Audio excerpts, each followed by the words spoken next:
Hi, in this video we are going to talk about the strategy to ensure 99 percentile at CAT 23. We will be talking about the number of questions that you need to attempt, the number of questions that you should be targeting to get correct, and we'll also talk about the attempt strategy and the preparation strategy that is required to get to a 99. Let's get started. Cracking CAT is a game of numbers. So let's first understand what are the scaled scores that are required to get to a certain percentile. In this case, 99 percentile. So if you look at CAT 21 in VRC and it was a 72 mark paper, you needed 47 scaled score to get to a 99 percentile. That figure dropped to 39 in CAT 22. So if the paper is difficult, of course the numbers are going to drop a little bit. Now when you divide these numbers by 3, you will get approximately the number of questions that are required. Of course, from slot to slot, there will be different scaling that is going to happen because ultimately the raw score gets converted to scaled score, which gets used to calculate the percentile. So definitely there will be some amount of scaling that will happen. So we are looking at some sort of a range here. So when you look at VRC, a 39 to 47 would tell you that you would need roughly 13 to 16 correct questions to get to a 99 percentile. When it comes to DILR, that figure is on the lower side, which is 34 and 29 in the last 2 years, which would roughly translate to somewhere between 9 to 11 or 12 questions correct.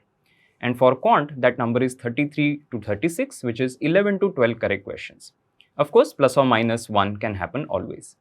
And when you look at the overall, the last year paper was slightly difficult because of which the cutoff dropped. So from 97, it became 84 for the 99 percentile. Now let's understand how to approach this at a sectional level. Now let's first start with the VRC section. So how do you cross the 99 percentile barrier in VRC?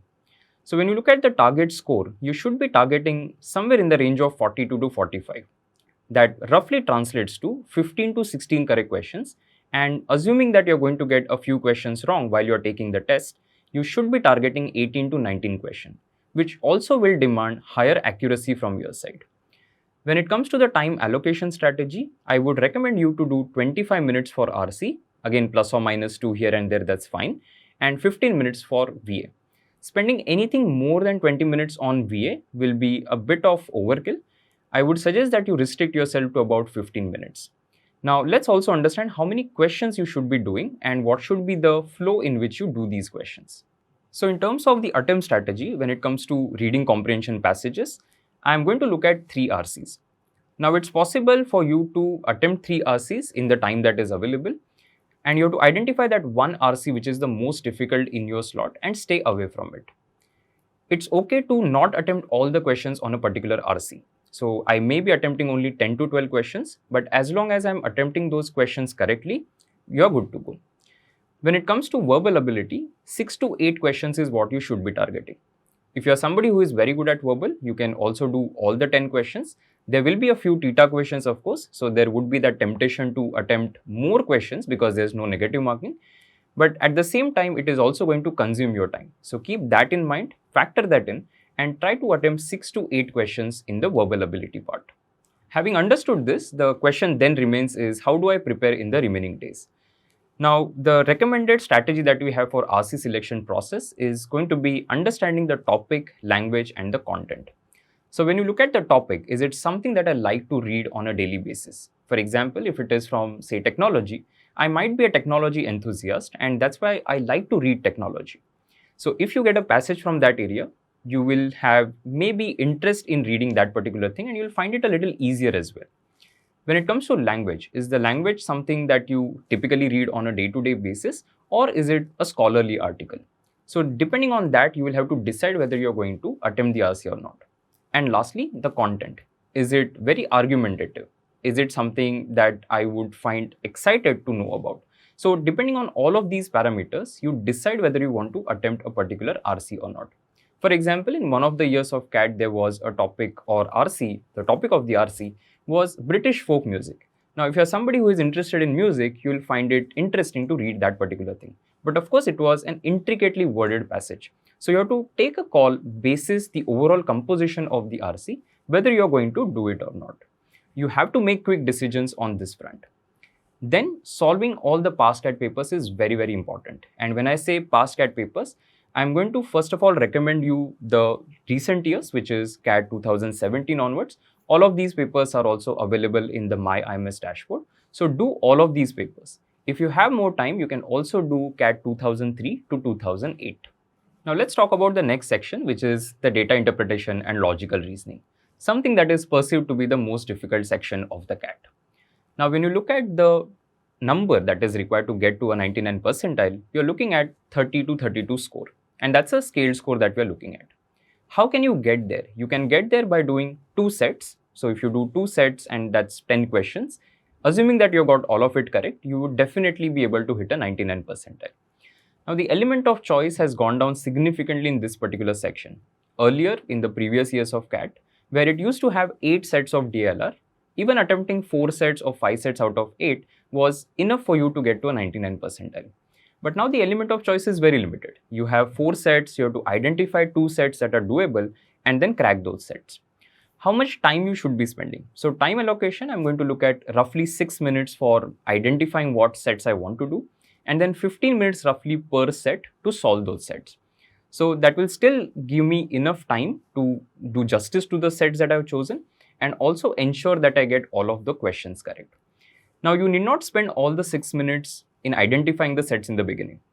You can look at say 2 sets in the beginning. Out of the 2, if you think that okay, there is one which is easily doable, start solving that set. Once you have done it, then you can iterate this. You can then look at the other sets and decide which one you want to do. And again, 3 minutes in the beginning, 3 minutes later, roughly 6 minutes as long as I'm spending on identifying the set, I'm doing a decent job. Once you have identified, I think 15 minutes should be sufficient to do it. If you finish it in 10 minutes, nothing like it. It will give you more time to do the remaining sets and it will help you to push your percentile beyond 99 as well. Now let's understand the preparation strategy. So when it comes to DILR, the most important thing is going to be exposure. And exposure helps you to identify which set you should be doing and which set you should stay away from. So what I'm going to do is I'm going to look at all the SimCATs, because as we create these SimCATs, we keep in mind what has happened in the history of CAT and try to create sets that will give you the exact feel of it. So that is why I'm going to recommend solving all the SimCATs and all the past CAT papers. Again, the priority is going to be CAT 2017 onwards, which reflects recent years. But if you have some time, you can also look at the 2003 to 2008 papers, which have slightly easier data interpretation and logical reasoning. And now let's talk about the third section, which is quantitative ability. So in terms of target score, you should be looking at 33 to 36. That's about 11 to 12 correct questions. But considering the scaling, you should be aiming for even 13 or 14 in some cases. It again depends a lot on the difficulty of the slot.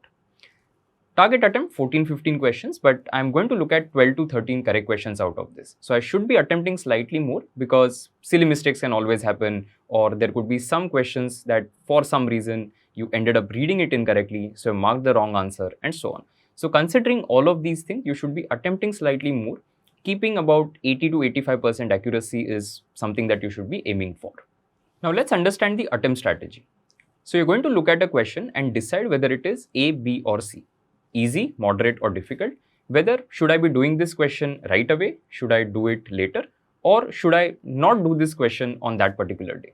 So that is a decision that you have to make very, very quickly. You will not have a lot of time to make that decision. And that is where the familiarity with question types, with topics comes into picture.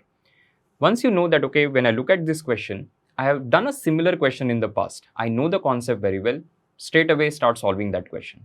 But if you think that this is going to take a lot of time, I am unable to visualize the path to get to that particular answer, then don't get into that question at that point of time. So this classification thing is very, very important. And you have to save time wherever possible. A lot of times what we do is when we look at a question and we are taking the intermediate steps to get to the answer, we keep on solving it without realizing that it is possible to use options to answer that question. Or if I can use calculator, my calculations will become much easier. So you have to take a call. You have to figure out, should I continue to do the approach that I'm doing, or should I think of it in some other direction? So save time wherever possible, because you want to attempt more questions, and that can only happen if you have more time. So that is why use calculator, use various techniques such as using options to answer a particular question to save your time. Now let's talk about the preparation strategy. You have to have at least 3 strong areas if you're aiming for a 99 percentile. And one of those areas has to be arithmetic. Because if you pick last year's paper, the CAT 22 paper, you will realize that in every slot there were about 8 questions from arithmetic. So you have to have at least 3 strong areas. It could be numbers, arithmetic and algebra. It could be arithmetic, algebra and geometry, and so on. As long as you have one of the strong areas as arithmetic, you are good to go. When you look at the composition of arithmetic, go through the past CAT papers, because once you do that, once you know all the concepts that have been tested in the previous years of CAT, it will give you an indication as to what are the most important concepts. For example, a profit loss discount, a simple interest, compound interest. Questions always appear from these areas and they have very limited concepts. So you should be focusing on these topics in the remaining days and try to ensure 100% accuracy while solving these questions. So to conclude this video, I have a few pointers that I want to share. The first is a quote from one of the triathletes, Cameron Wurf, and the quote goes like this: if you haven't done it in training, you're not going to do it on the race day. And it's a very important thing. Now, this does not mean that you have to get a 99 percentile in all the SimCATs that you have taken. There are a lot of students who never see a 99 on the SimCATs that they take, but they go to the test and are able to get a 99 or even more than that. And that happens a lot because of the preparation that you have done. The cumulative effort and the effect of that is something that will translate to a higher score. So don't worry too much about the fact that you have not been able to get to a 99 percentile. What I'm going to focus on is, have I done the right thing? Have I followed the process that is required to get to a 99 percentile? Have I put in the effort that is required? Have I solved enough questions which has created exposure that is enough to get to a 99 percentile? So those are the things that I'm going to focus on. I'm going to put my efforts, follow the process, and not worry too much about the result. But of course, I have to think as to how do I get to those scores that we spoke about. So if I've got, let's say, a 25 or a 30 in a particular mock that I took in the quant section, it is enough for me to imagine scoring a 99 percentile on the final day. And that is why if you haven't done it in training, you're not going to do it on the race day. Keep that in mind. The second thing that I'm going to talk about is the limited element of choice, and I've been speaking about it. And that is because the number of questions that are available has gone down. If you look at the previous years of CAT, you had more number of questions, you also had more time to do those questions. But now, because you have only 40 minutes and the number of questions has also gone down, the element of choice has reduced. And that is why you have to push yourself to attempt more questions. For example, in VRC. Now, in the SimCATs that you have taken, maybe you have restricted yourself to attempt, let's say, 12 to 13 questions. But now is the time to actually test your limits. Why don't you aim to solve, say, 15, 16 questions? It might impact your accuracy a little bit in the SimCATs that you take, but it will at least give you a confidence that I'm able to attempt more questions. So when you go on the test day, you are with that mindset that I can attempt more questions if I require. The next thing that I'm going to talk about as you prepare to get into the top 1 percentile is conditioning. You have to prepare to sit for 3 hours. And why do I make that statement? CAT is a 2-hour test, but on the test day, you actually go 30, 45 minutes, 1 hour prior, and you sit in front of your computer doing nothing. You have to replicate that condition. The AC temperature when you go for the test venue could be something that makes you uncomfortable. So maybe having a sweater next to you is something that you can try. Also, taking the test without having a sip of water.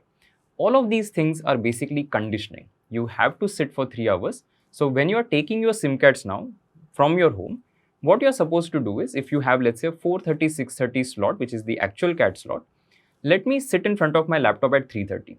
Let me not do anything for that 1 hour.